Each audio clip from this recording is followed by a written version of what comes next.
Welcome back to Compressible Flow. I'm Professor Steve Miller. Today we'll continue our Transonics journey and we'll talk about the area rule.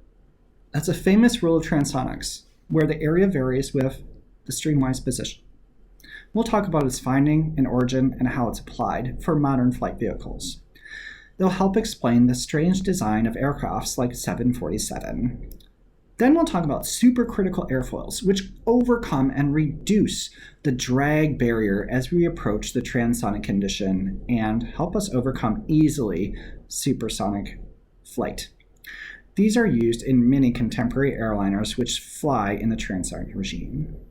Then we'll look at particular numerical solutions and examples of transonic flow, so you can start to understand how CFD came in to understand and explain transonic problems.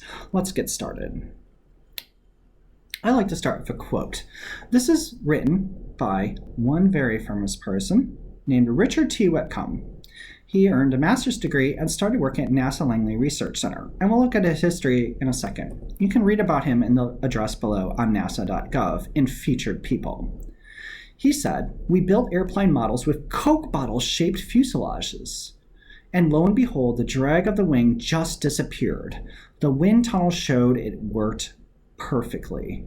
This is absolutely fascinating. This means that the cross-sectional area increased, decreased, and increased again, just like the profile of a Coke bottle as if we orient it in the flow.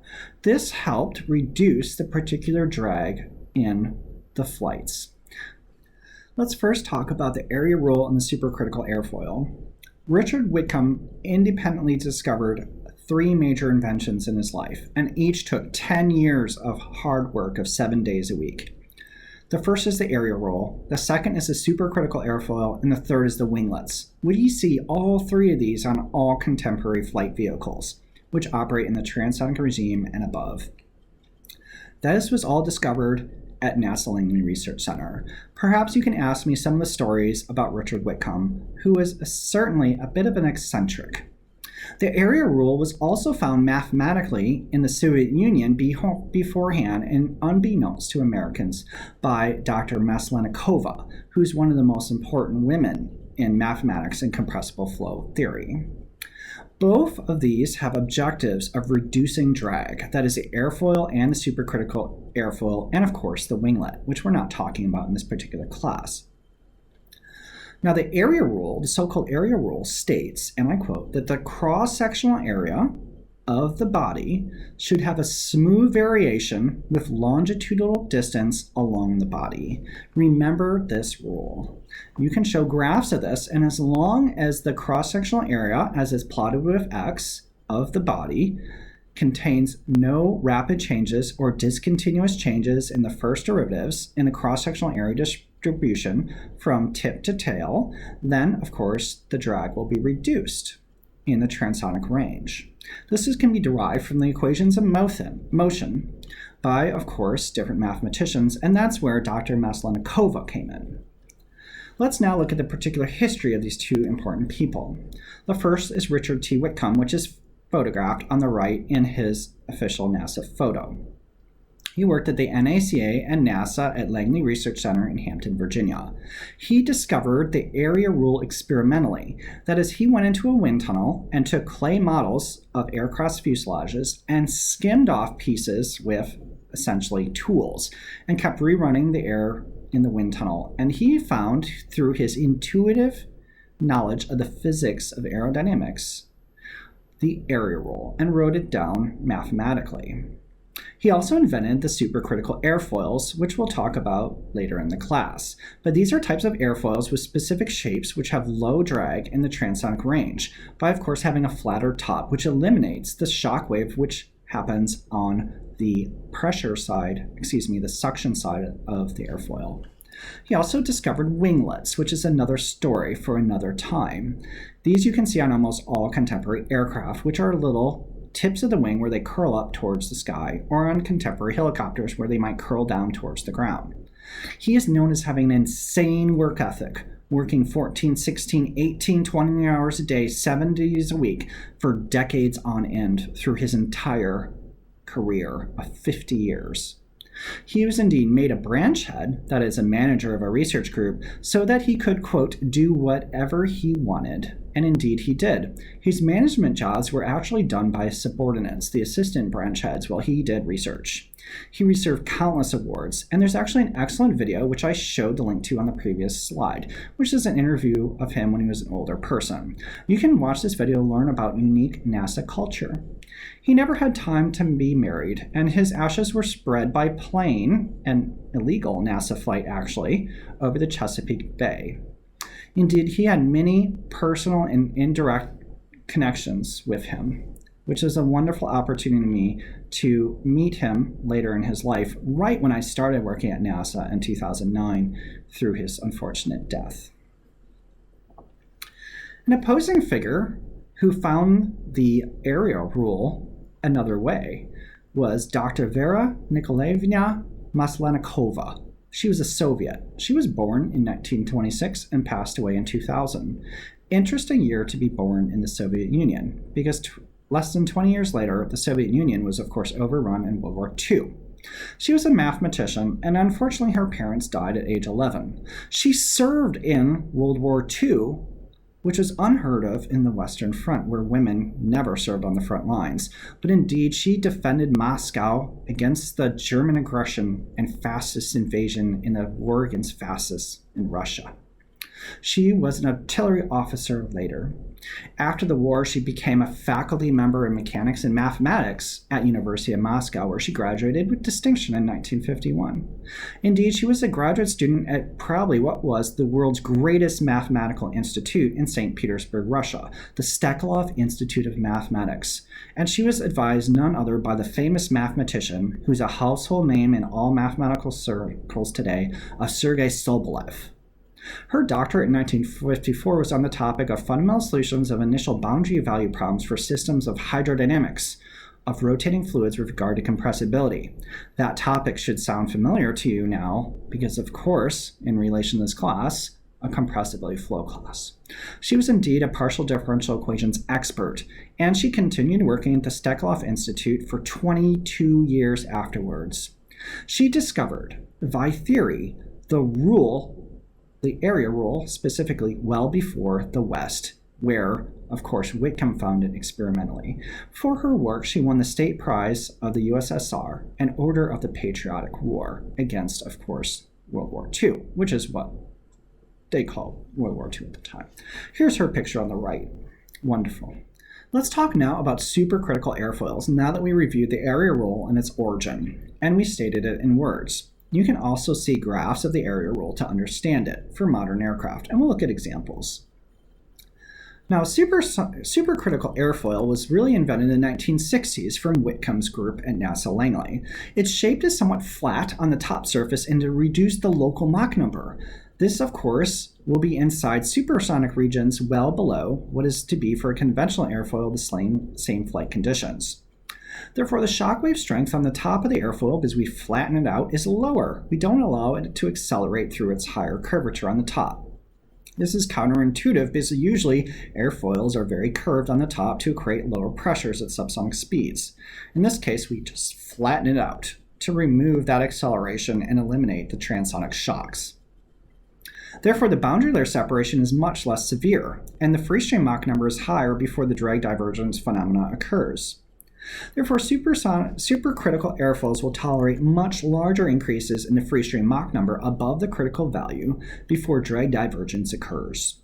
Therefore, supercritical airfoils are airfoils that operate far above the traditional critical Mach number, by definition. Let's now look at some examples of the area rule and supercritical airfoils. Here's one illustration in figure 407 of the slide deck of the separate effects of the area rule and the supercritical airfoil. On the x-axis, we have the free stream Mach number m infinity.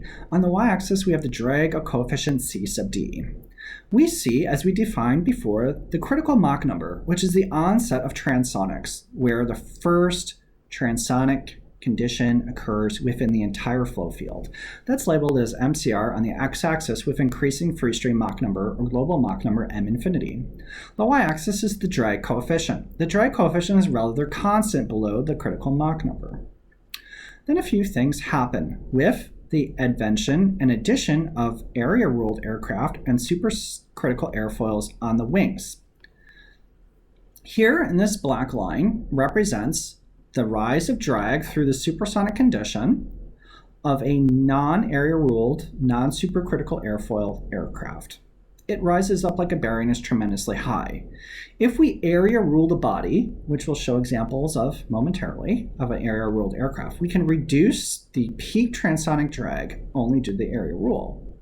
By putting on supercritical airfoils, we can, against the area-ruled body, we can further reduce and remove a large amount of the drag, which it rises as a barrier much later across the regime. So therefore, the so-called drag divergence Mach number due to supercritical airfoil is increased from, of course, its original position from the left to the right of this particular figure. This is for illustrative purposes, but what we see in actual measurements of these types of aircraft that have been area ruled and use supercritical airfoils. Here's a few examples. We'll note that this particular production aircraft was area-ruled by NASA at Langley by Dr. Whitcomb. It could not fly supersonically before it was area-ruled due to the onset of drag. So on the left is the so-called Covair YF-12. It was not area-ruled. On the right is the Covair YF-102A, which had area ruling. Look at the so-called wasp or Coke bottle-like shapes of the fuselage in comparison with the left, the original, and the right, which could fly supersonically. So you see, look at the fuselage. It's generally a straight line along where the wing is rooted in the fuselage.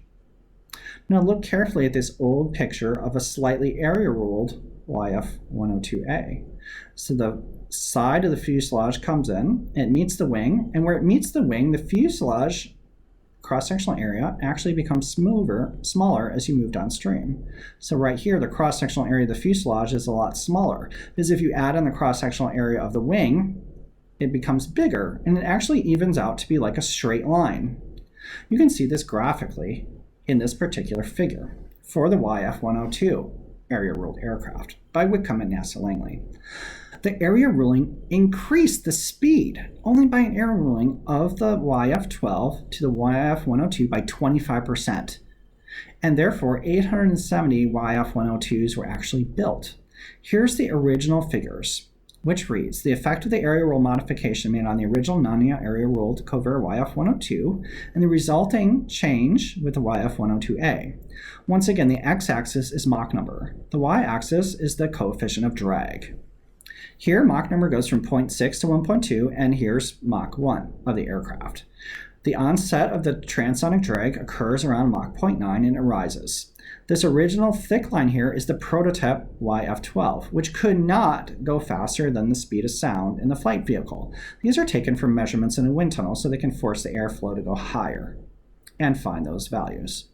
By doing area ruling on the body and the inlets and the wing and the tail and the canopy respectively, they can smooth out the total cross-sectional area from beginning to end.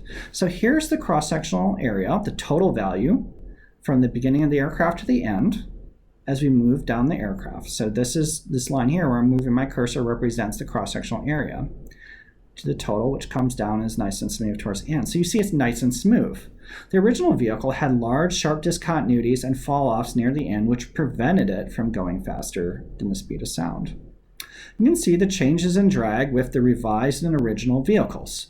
In fact, the onset of drag was much delayed, like we saw in our character figure previously shown.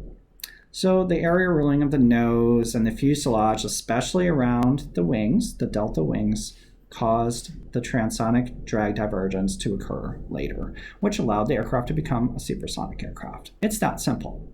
You can indeed see the Bell X-1 was never area ruled, and therefore its engine power could only send it to Mach 1.08. Now today, almost all commercial aircraft and some military airplanes use supercritical airfoils, and this results in a 10% drag reduction in cruise Mach number, which is a huge cost savings, fuel savings, and of course speed increase and environmental saving. So it's a tremendous invention. In the upper left, we have a traditional airfoil going at transonic speed at Mach 0.69. In the upper right, we have a supercritical airfoil going at Mach 0.79. You can see in the traditional case, the flow becomes supersonic on the suction side of the airfoil and a strong shock wave forms. This shock wave is attached to the boundary layer and it separates the flow and we lose lift. On the right, we have a slightly redesigned equivalent airfoil called, of course, the supercritical airfoil. You can see relative to the left that the top is flattened out. This causes that shock wave to move downstream. Again, the flow does separate with this separation, but it happens at a downstream location, and we have a much larger area with low pressure to create lift on the suction side. And therefore, this is a weaker airfoil because, of course, the speed of sound is lower in front of the shock than the one on the left due to the position of the shock on the wing. So the supercritical airfoil, of course, has lower values because, of course, we have removed that speed and flattened out the top of the airfoil. The other key point is having a shock wave on the bottom of the airfoil. This is key. So we put a shock wave on the bottom, unlike the original diagram, so that the pressure increases and we have an even higher static pressure lift coefficient in this region. They then cut out the tail end of the pressure side of the airfoil so that the flow does not, of course, reaccelerate and cause lower pressures, and we maintain higher pressures on the bottom. It's a brilliant idea, a combination of two aerodynamic principles on the top and bottom, respectively, of principles we've learned in this class. Now look on the lower left and lower right of this particular figure 410 of this particular slide deck. You'll see that we have C sub P on the y-axis and, of course, the X over C, the airfoil position on the x-axis. The dashed lines and solid lines represent the pressure and suction sides, respectively. Notice we always place CP in the positive y direction and positive CP in the negative y direction, respectively, here. That's extremely important. We always, in aerospace engineering and aeronautics, make CP and CL in the inverse y direction because the plots make more physical sense this way. You can see the original airfoil is the NACA 64-A215, and the new one is just a supercritical airfoil, which is generic. Look how CP and distribution changes in the left and right, respectively, with respect to the top and bottom curves. Take a few seconds to understand that yourself. This was actually published originally by R.T. Whitcomb in his original paper on supercritical airfoils, which was revolutionary in the aeronautics industry. Let's now look at the drag divergence of this particular airfoil of the NACA 64 series and the supercritical airfoil from Whitcomb's original publication. On the x-axis, we have global Mach number from 0 and 0.6 to 0.8, and on the y-axis, we have the coefficient of drag, C sub D. The original airfoil shown on the previous page is this NACA 64-A215. It rises like a drag barrier, critical onset of transonic drag at only Mach 0.68. By using a supercritical airfoil of only 13.5% thickness, we're obtaining the same lift characteristics, but all the way starting at Mach 0.8. So you can see an equivalent aircraft using the original airfoil versus the new one would have the same coefficient of drag at Mach 0.77 versus Mach 0.64, and therefore this critical airfoil itself could increase, of course, the cruise Mach number from 0.64 all the way to, say, 0.78. Today, with optimized supercritical airfoils, we can fly at, say, Mach 0.88 or even 0.90 in a combination of area ruling and, of course, supercritical airfoil. So this supercritical airfoil has made commercials, transonic and high-speed subsonic travel possible today. And therefore, an aircraft with this type of airfoil might elect to fly at about Mach 0.78, which is the minimum drag coefficient right here. Brilliant invention. Now let's turn our attention to some computational methods in transonics. Remember, in transonics, everything was done experimentally, and the theory and the numerics were non-existent until the 1980s, where so-called Merman and Cole came along and they set out to solve the small perturbation velocity potential equation, which we showed and discussed in the previous class. In this case, consider an airfoil in physical space with zero angle of attack and symmetry, shown in the lower left in figure 412. It has a chord C and some thickness T. And we want to find the 2D and viscid transonic flow field over this airfoil using this equation. Well, indeed, we need to find a computational mesh like you learned about in numerical methods, and we discretize our equations on the computational mesh shown in the lower right. Here we have points A, B, C, and D, and we'll take this computational mesh and wrap it around the airfoil and transform it from a physical plane to a computational plane and discretize the equations of motion on this particular grid. Here, each grid point is represented by, say, ij. A grid point in the x direction is I plus 1. A grid point in the y direction is j plus 1. Conversely, in the negative x and y directions, we have grid points I minus 1 and j minus 1 respectively. Take a few seconds to familiarize yourself with this coordinate system. The spacing between each grid point, I and I plus 1, or j and j plus 1, is delta x and delta y, respectively, in the computational or transform space. So how do they do this? We represent the shape of our aerodynamic slender body as a function of f. And we might write df dx, that's the change of the function of the body, will go as v prime over u infinity. This is the transformation of Mermin and Cole. And with the particular transonic transformation previously defined in 677, we can apply it to our equations and find v prime equals partial phi partial y, which will go as tau, which is our slenderness ratio, times the ambient velocity of partial phi bar partial y bar, which are normalized by our non-dimensional parameters shown in our previous class. We can then combine 677 and 678 into equation 679. We'll see phi bar partial y bar at x bar 0 will go as 1 over tau, the slenderness ratio, times df dx, which we defined in 677.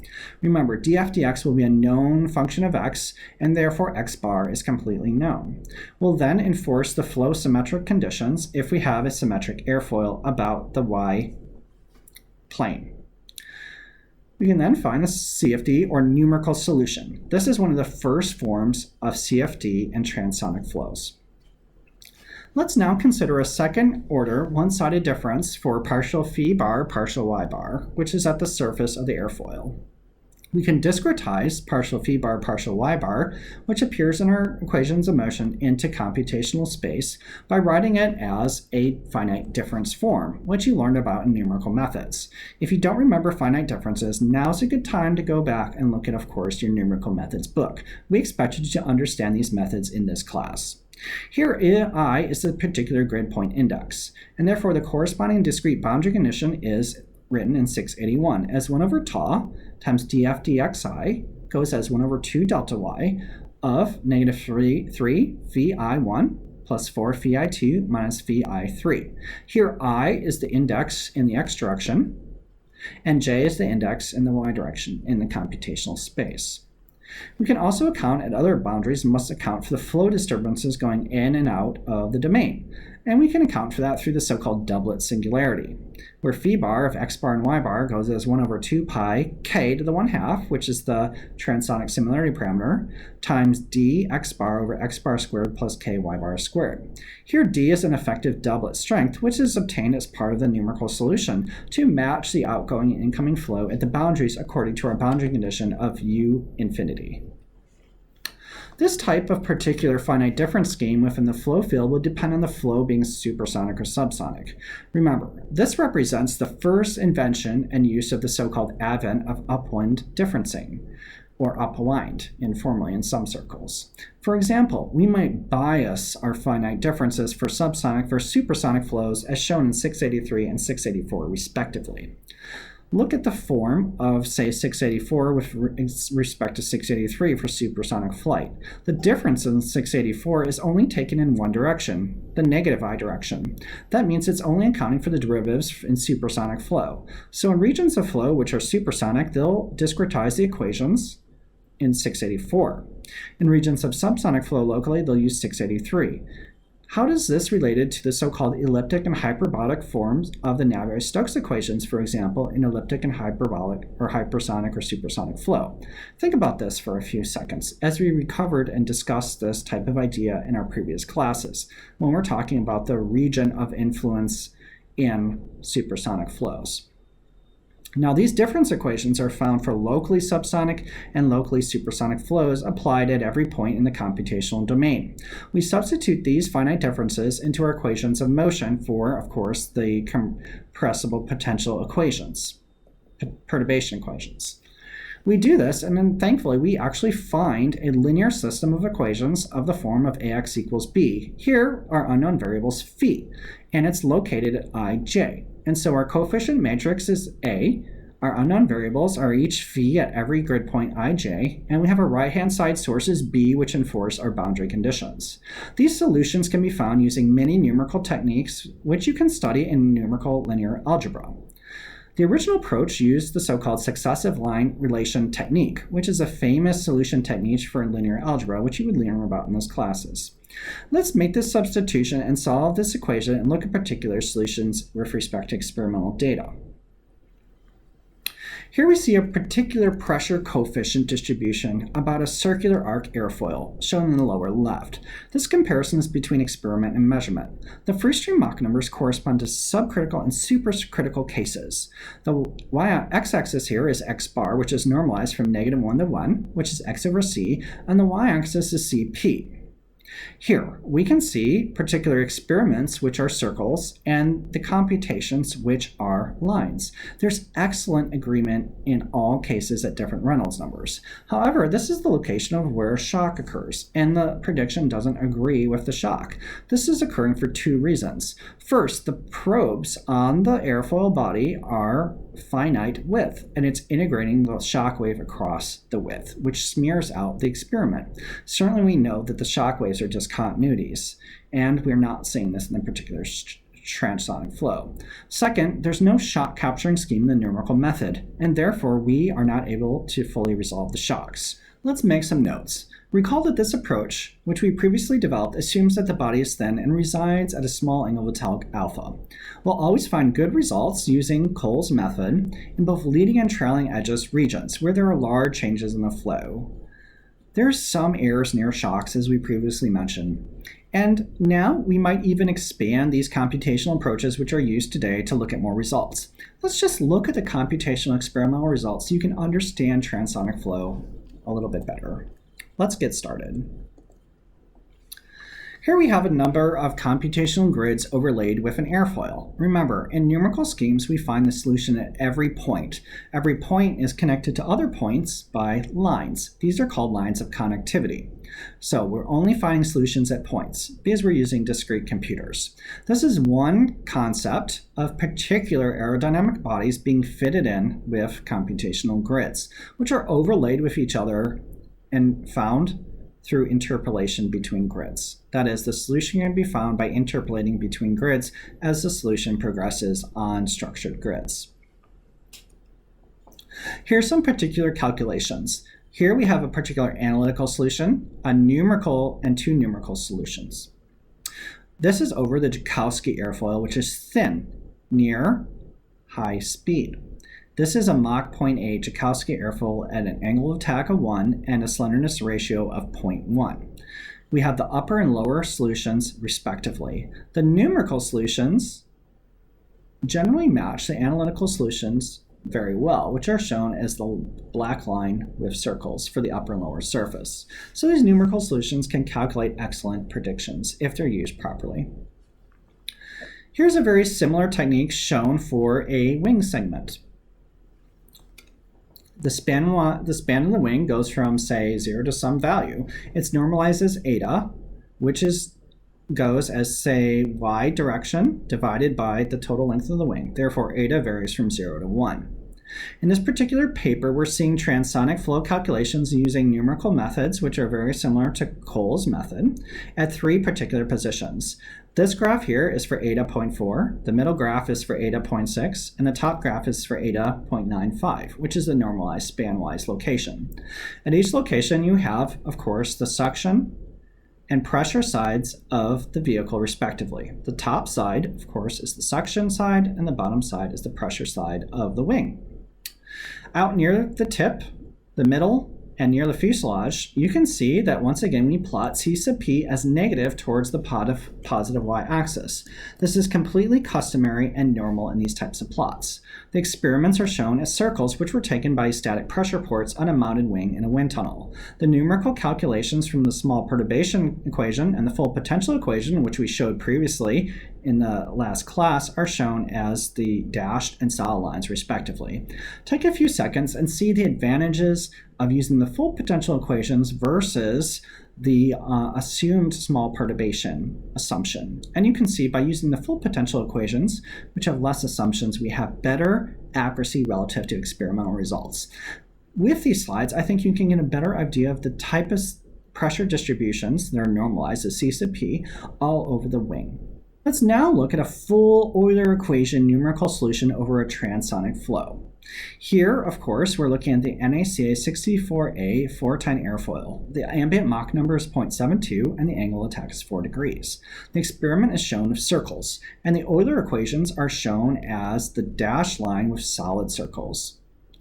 The root of the wing is on the left at the tip of the wing is located on the left at x over c0, and the trailing edge of the wing is x over c1. It's normalized. The y-axis is the pressure coefficient with, of course, negative values going towards the top. You can see the lower part of the figure, which represents a pressure side, shows very good calculations. The top side of this particular airfoil has a shock wave, and indeed, we see a lambda shock attached.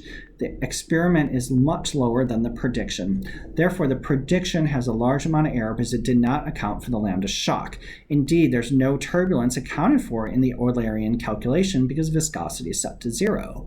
Furthermore, we would need to have a full Navier-Stokes solver, maybe even with a turbulence model for the turbulent boundary layer, that can also have a shock capturing scheme to make a true prediction of the lambda shock case. This is a very expensive computation to perform, but it is possible today. With computational methods, we can of course find the pressure distribution and Mach numbers everywhere in the flow.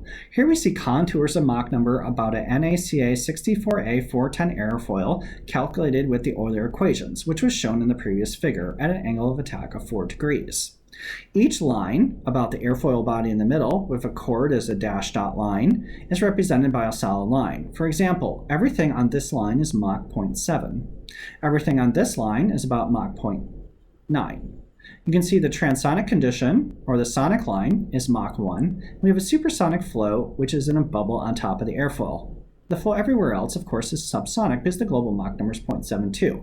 The flow comes in and accelerates around the top of the airfoil, and these lines coalesce near what is the lambda shock, which we did not resolve numerically. You can see then the flow quickly deaccelerates through the standing normal shock, lambda shock in this case, standing on the top suction side of the airfoil, and it deaccelerates back to Mach 0.85 and matches through the so-called Cutta condition in this flow in the wake of the airfoil.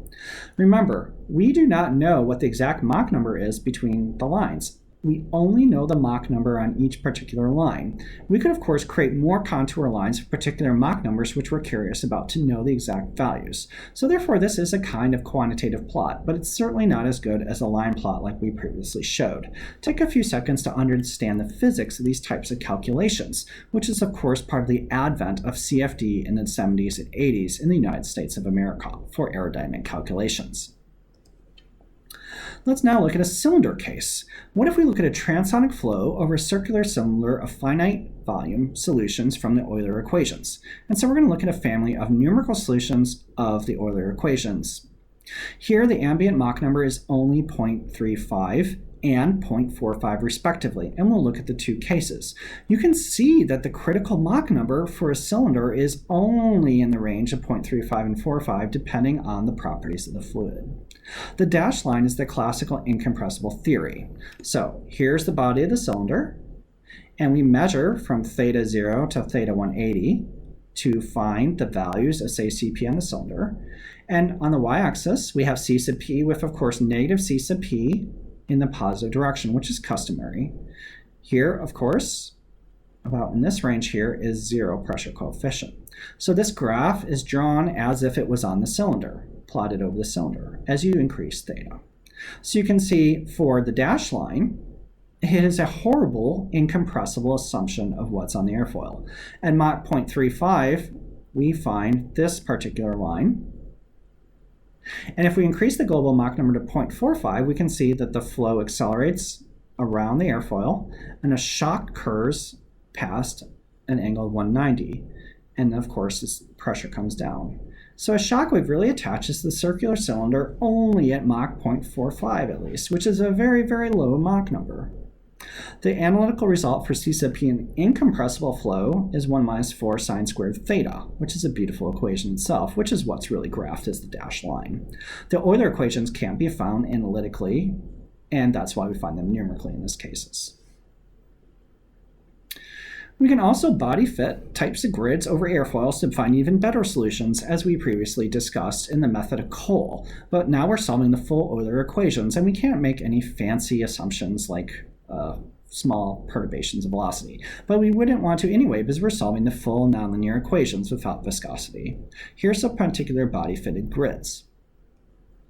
And now here's the corresponding solutions of, say, pressure coefficient on a NACA001 airfoil with a global Mach number of 0.8 and angle of attack of 1.25 degrees. And A, B, and C are general contours of these pressures. Here's some additional solutions which I'll let you look at for a higher Mach number at supersonic speeds. You can see in this case, indeed, that a trailing shock and a bow shock does inform. And here's contours of the trailing shock. In this class, we looked at the ideas of the area rule, which means that the cross-sectional area of the vehicle must increase or decrease from the beginning to the end of the vehicle continuously in the first derivative to reduce drag. We also discussed the invention of the supercritical airfoil, which flattens out the top and adds in a little like shark tooth, if you will, near the trailing edge. This, of course, reduces the strength of the normal shock on top of the airfoil and introduces a normal shock on the bottom of the airfoil to increase pressure. These, in turn, of course, decrease the lift penalty on the top and increase lift on the bottom using the ideas of a weaker and stronger shock, respectively. We then discussed the most basic transonic numerical simulations, how they're performed, and of course showed you a few results so you can get a better physical idea of transonic flow. Thank you very much for your time today. I'm Professor Steve Miller.